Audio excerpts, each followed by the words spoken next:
Awesome to be with you again. Um, the topic for this little webinar is just letting you be conscious of how what you judge and think is really through your filters, through your patterns of life.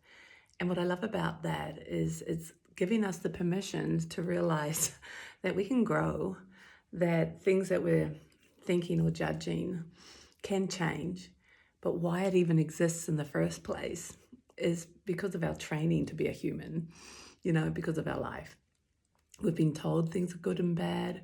We've experienced things as good and bad. We've made up our own mind that things are good or bad. And we're surrounded by a world, humanity, teaching us that everything has good or bad values on it, right? And so when we're left in a place that we're constantly judging things, but feeling miserable because of that, or uncomfortable or less than, it's really just a conditioning. I'm not saying that you'll never do that ever again, but there is more to you, more to life. And when you see that that constant voice is judging everything and is actually causing misery, or for you to feel very separated from everything, well, then it's worthy of not thinking those thoughts. It's worthy of actually seeing that you have a choice.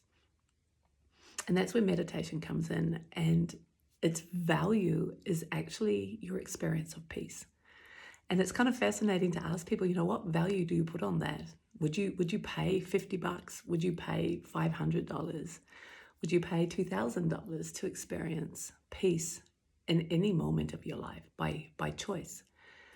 And it's an interesting conversation because, what value do you put on your happiness and your experience of peace? Now, most people would say everything. To be happy is actually everything, but what price tag goes on that? And that's the hard thing, because we know it should be our natural state of being, even though it isn't. And so it is something that we perhaps fight with inside of ourselves to come to some sort of value with it. Yet I think a lot of people humbly would agree that they could go to a psychiatrist or psychologist or do personal improvement work. So we know that there's more. We understand that there's a lot more to our experience and how we can be in the world. What I see is that beautiful choice to grow, to discover more,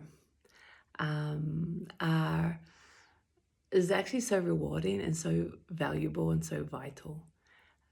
To realize there's more to you, that your happiness is yours, to be had, to be experienced. It's so valuable that to make it less than most important in your day-to-day means you're putting your happiness second, third, fourth, or last. We strive for success. We can assume that when things change, then I'll be happy. But really, it is a choice. And it's something that you can learn to actually be now rather than something you can become soon. Happiness should be highly valued as for you, not just for the world. It feels so nice to say, for all of us, but how about just for you? Let's start there. Who's the most important person in your world, and what are you doing to value the happiness that should be in your life right now, constantly, for no reason, not because of success or money or family, because all those things can change, but because you can.